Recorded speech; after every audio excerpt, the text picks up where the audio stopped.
Three, two, one, go. Hello, this is Tom, aka Gelion, here for Tabletop Tap Room. Oh, wait a minute. Change that background screen.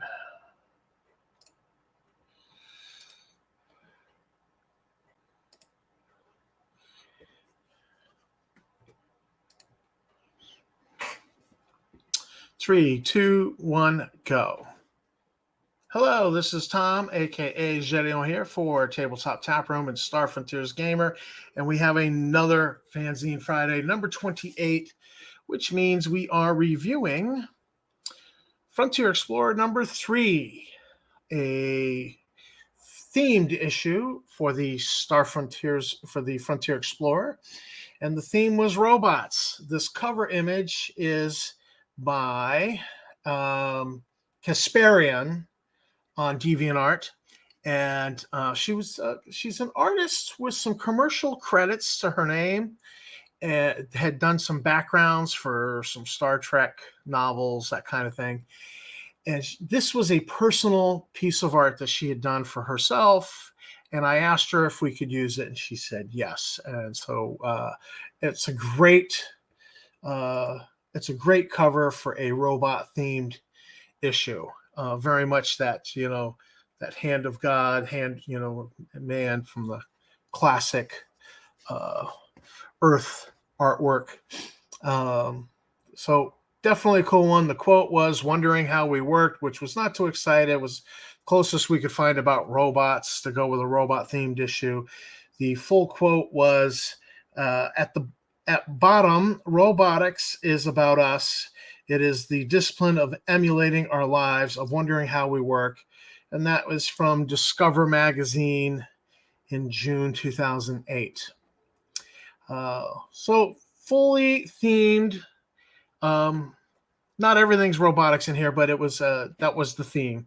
So the first article is by me, and it's just a one-page examination of robotics skill. In particular, it was analyzing the robotics sub-skill of identification, which almost never seems to get used in game to identify a robot. I mean, by and large, if a robot shows up and it's in like camouflage, it's been painted in camouflage, and it's carrying guns, it's bad news. You need to set the laser rifle to 20 and just blast away till something breaks. So this was just an examination of the robotic skill and the underused sub-skills in robotics as I saw it. And in particular, I suggest, maybe not having robots so obviously outward be antagonistic, but when they do attack, they just attack with their hands instead of having them pull a gun out of a holster, or they're carrying a gun, or the arm's been replaced by a gun, that sort of thing. And so largely it's that sort of an examination. It's for the game master. The next article is Programming Robots for Dummies and Dralasites. This is an examination of the programming rules for robots in Star Frontiers, which I think are some of the most elegant robot programming rules I've ever seen. These are the best that I've seen. Maybe there's some out there that you think are better. Hey, give me a comment. Let me know. I'll check them out. But I think these are among the best. I like how it was done with the missions and the functions. We examine that. I go, so if you're struggling with it, this article's for you. I talk about handling robot levels. Then I create something new, which is called protocols. And there's a few new programs. But the protocols, you don't want to have to write into the mission or into the functions that the robot is supposed to preserve itself. So I put in maintenance protocols. You can just say a robot has maintenance protocols, and this means when that robot reaches, 10% stamina or 25% stamina and 10% power, whatever you set, you change those numbers. The owners can change those numbers. the robot will try to return to base, to shop, to recharging station, to preserve itself, that it won't just keep running until it's destroyed or runs out of power, and then it's just a paperweight. So, maintenance protocols, self-preservation protocols, you can just say, look, it has this protocol, and you don't have to write that into the missions and functions. And it's actually very handy to have a protocol like that. Just maintenance protocols. It has maintenance protocols. You don't have to write it into the mission. It simplifies your life when you're writing missions and functions. Keep them as simple as you possibly can. Is how I like to roll.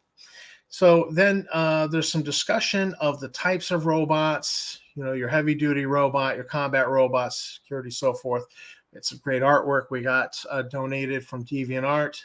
There's a little bit of a game report here discussing cybernetic robots. So it's just an all around, like, if you haven't used robots, maybe you've been hesitant, you're unsure about the missions functions, this article is going to walk you through it and help you out. Next up, Eric continues his alien biologist series with the Gorilian Carnivorous Wom. We got some art donated. It was great. And this creature is discussed in his, it's the ecology of that we used to see in Dragon magazine. And you get the stats for this creature. So handy little article when you are visiting. He made the native world Gorlia. Gorlia doesn't actually exist in the setting. But the Gorilian thug existed in an example in the Alpha Dawn book. So there's been debate over the years. What are the Gorilians? Are they, and there were several different theories. And I think at one time we even did a survey. I believe that's coming up in a later issue. So the Gorilian Wom, you could set them on another planet. You could just create the planet Gorlia somewhere in the setting. It's very ill-defined, kind of hazy, and it's up to the game master how you want to use that. The Eorna Lunar Defense Battery.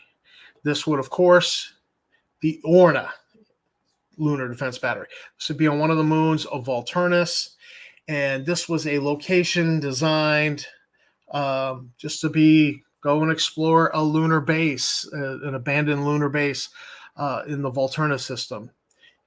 So there was a nice write-up on it, map, some Eorna fighters detailed here. And then next up, we paired that up with this E1A Eorna heavy fighter designed by Richard Shadowshack.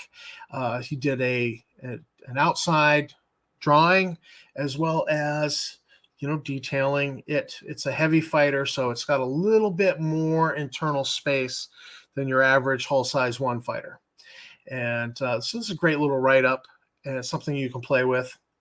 Next up, this was the third Frontier Explorer. So this is the third installment of Mooks Without Number is in here. And so for this issue, we actually needed the Dawn Trader class merchant ship, full write-up, and deck plan. And so that's what you get here in this issue. I was actually dragging my feet on it a little bit.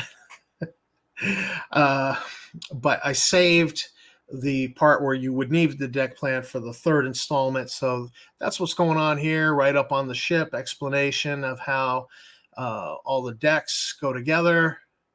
And then you get Mooks Without Number, Part 3, Vengeance Served Cold. And so there's a little bit of a plot to get even. You have 4 members of the Lucky Devil Pirates have a plot to get even. They're not happy. The crew of the Venture have shown up, the Lucky Devil Pirates, twice now. And so these are 4 members of the band. They don't have a ship. They are looking to get even, to get some vengeance. And they've actually they've actually plotted a little bit with pirates who are in allegiance to the Malthar. So you've got stats for the Lucky Devil combat robots. This here is their symbol, their tattoo that they wear. I actually stole this off of a tattoo website.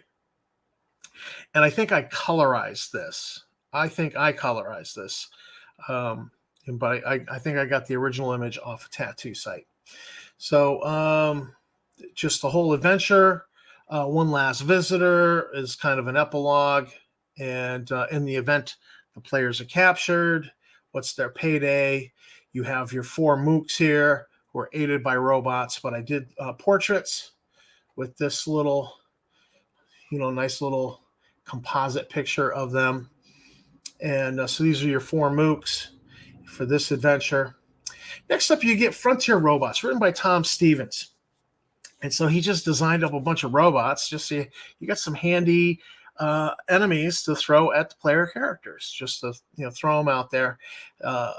Some of his Obar Enterprises security, O1 security robot, Obar Enterprises combat robot, and then coming down here, you get some Wartech robots, which are different. So you get the multi-purpose universal terrain robot, also called the Mutt Mark 1, and it looks like the big dog robot out of that Boston company. So we found a little artwork to go with it. So you have the Mark 1, and then you have the Security and Personnel Defense Robot, or SPDR, also known as Spider. That's a Mark 3. Target Neutralized and Counter-Strike TNC robot. I was trying to get something to be TLC.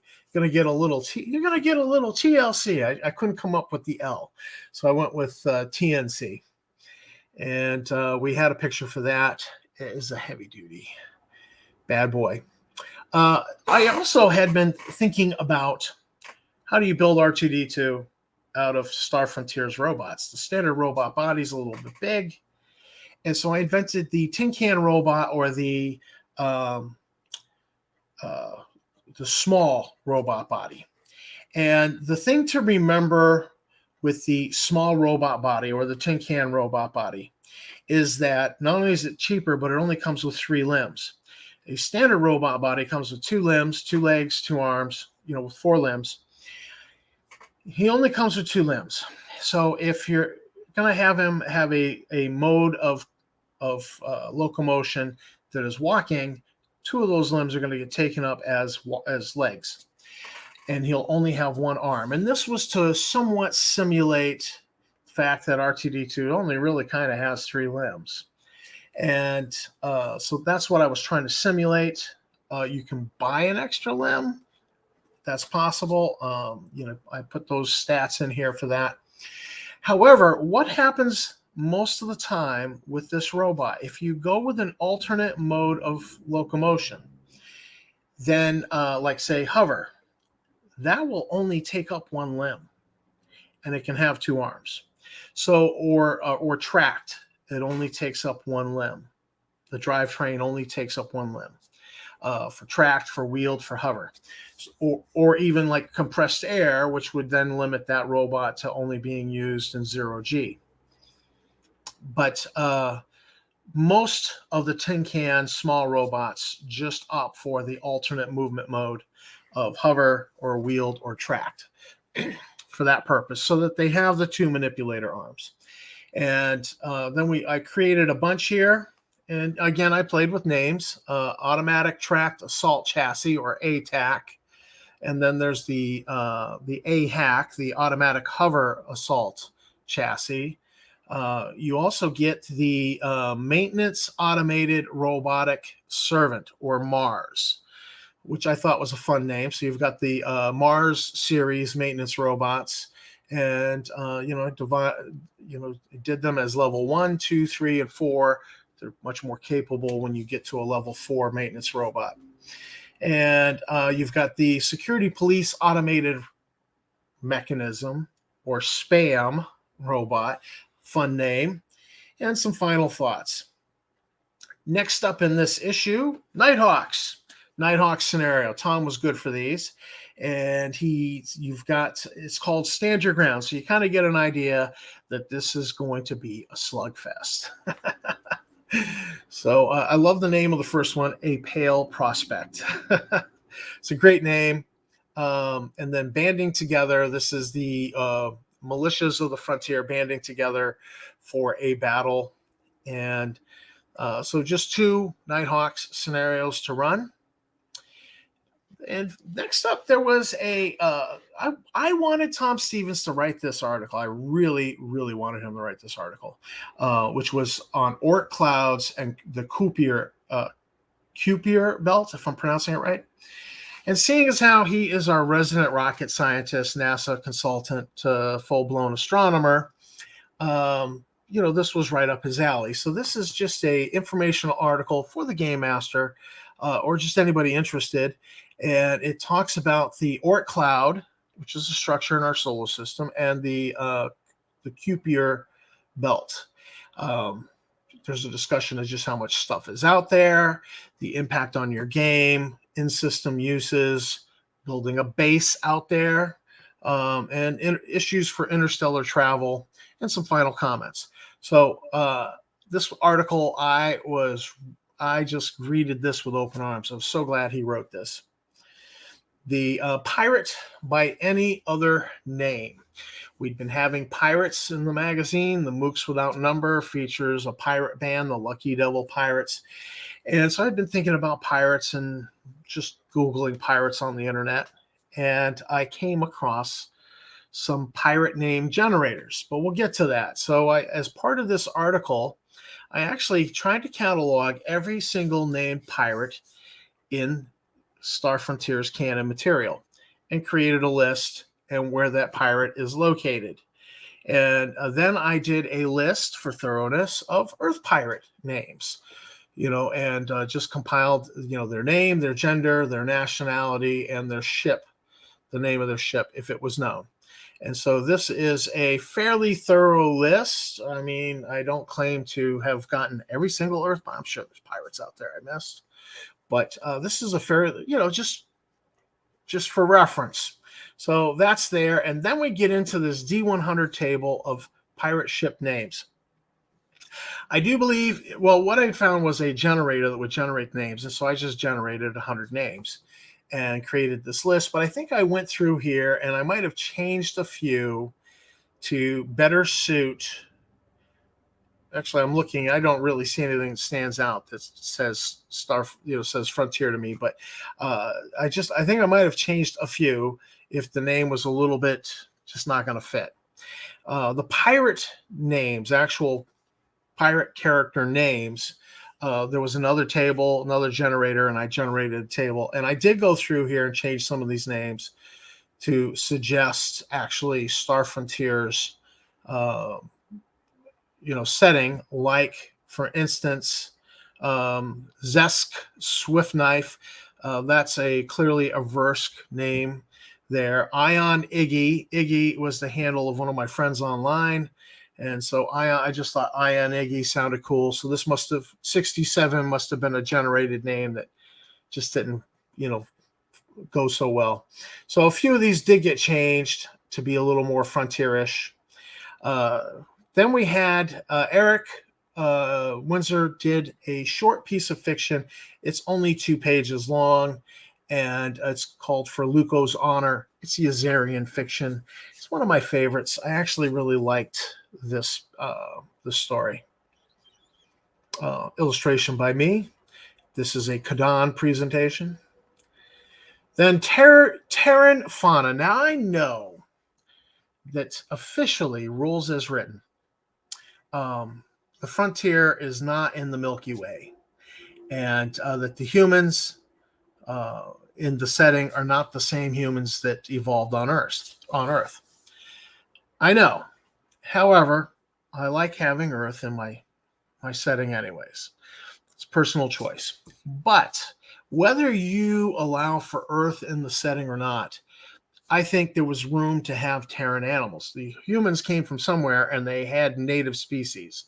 So I just went with Terran Fauna and did up, horses. I created Genquine, genetically engineered horse, for that soggy. Horses don't do well in a really soggy environment.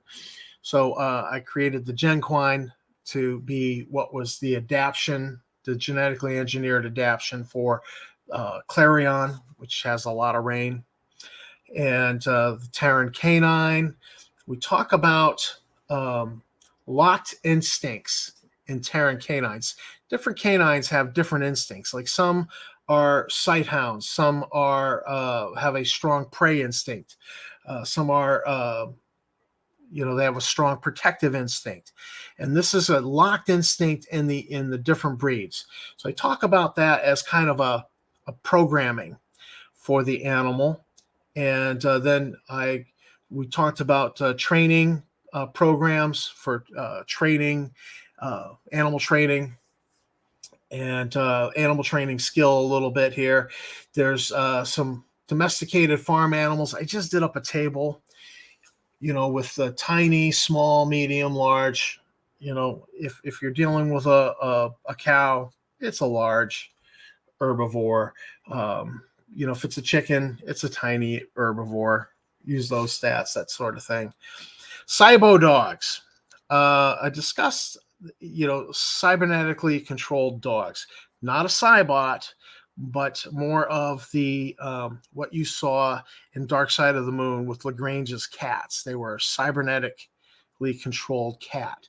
And so we discuss, cybo dogs as a thing, because I just imagine this would be a thing, a more easily controlled guard dog that doesn't need to, be walked and played with. He doesn't need any break time. He's, completely controlled, will completely follow orders because he's cybernetically controlled. And then alligators. I just created alligators because I think alligators are fun. And I like the idea of them being raised for meat, for the leather. It, gives, this would be a creature that would be farmed on Clarion because of how soggy the environment is. Dolphins, Terran rat, and ostrich. Ostriches are also raised for food here on Earth and farmed. And so I thought that was something that might be farmed. They're a little dangerous. You got to watch out for being disemboweled by them with their standard attack. And then last up, another edition of Grymz Guide. Grymz Guide to Intergalactic Conquest.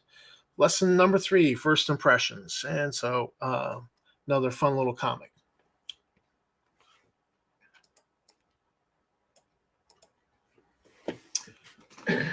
Three, two, one. So this is Frontier Explorer number 3. It's another fun issue I enjoyed working on with Tom. This was the early days of Frontier Explorer before we really got a lot of other people involved. We had recruited Eric Windsor in, and so he got going. He's got 2 articles in here.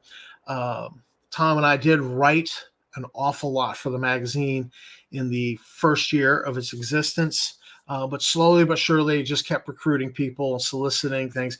And when the when the Star Frontiersman published its last issue, suddenly any support for that magazine that was out there just easily translated, just transitioned right to the Frontier Explorer. So the first year, it really felt like it was just Tom Stevens, myself, Arizona Gamer doing the comics, and Eric Windsor, Iggy, with his alien biologists and occasionally some fiction he would write. So it really just felt like it was just us little band of brothers standing in the breach producing a magazine. And it was a great time, and I worked my tail off, and Tom worked his tail off, and I loved it. But man, I was grateful when we started getting more people involved. So that was Frontier Explorer number 3 for Fanzine Friday number 28. And this is Tom, aka Jedian, signing out. And thanks for watching the video. Thanks to my subscribers. You guys are great. And I'll see you out there reading a magazine on the frontier.